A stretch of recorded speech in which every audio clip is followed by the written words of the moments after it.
കൂജന്തം രാമ രാമേതി മധുരം മധുരാക്ഷരം ആരുഹ്യ കവിതാശാഖാം വന്ദേ വാൽമീകികോകിലം.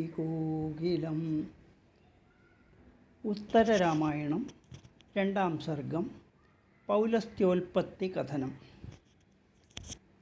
രാക്ഷസരെ വധിച്ച് രാമൻ രാജ്യം പരിപാലിച്ചു കൊണ്ടിരിക്കെ അനേകം മുനിമാർ രാമനെ അനുമോദിക്കാൻ അയോധ്യയിൽ വന്നു. മുനിമാർ രാവണനേക്കാളും പ്രശംസിച്ചത് രാവണപുത്രനായ ഇന്ദ്രജിത്തിനെ ആയിരുന്നു.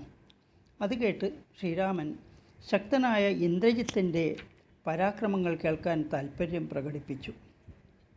അത് കേട്ട് അഗസ്ത്യ മഹർഷി ശ്രീരാമനോട് പറഞ്ഞു: രാജാവേ, രാവണൻ്റെ ചരിത്രം കേട്ടുകൊള്ളുക. രാവണൻ്റെ തപോബലവും ശൗര്യവും മുൻഗാമികളായ രാക്ഷസവംശത്തിൻ്റെ ഉൽപ്പത്തിയും ഞാൻ പറഞ്ഞു തരാം.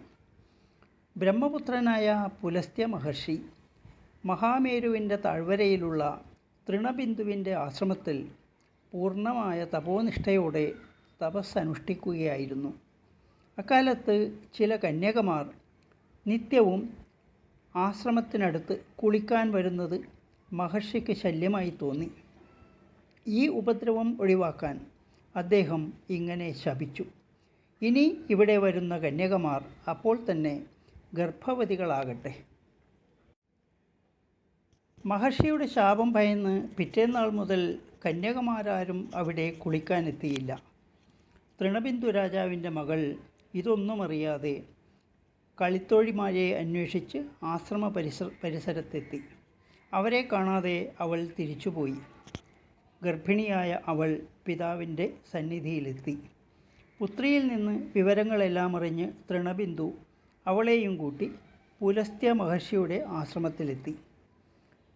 ബ്രഹ്മപുത്രനായ പുലസ്ത്യൻ്റെ പാദങ്ങൾ വന്ദിച്ചിട്ട് രാജാവ് തൻ്റെ മനോഗതം മുനിയോട് പറഞ്ഞു: അങ്ങയുടെ ശാപം നിമിത്തമുണ്ടായ ദുഃഖം തീർക്കുവാൻ മറ്റാരുമില്ല. എൻ്റെ മകളെ വിധിപ്രകാരം അങ്ങ് തന്നെ സ്വീകരിക്കണം.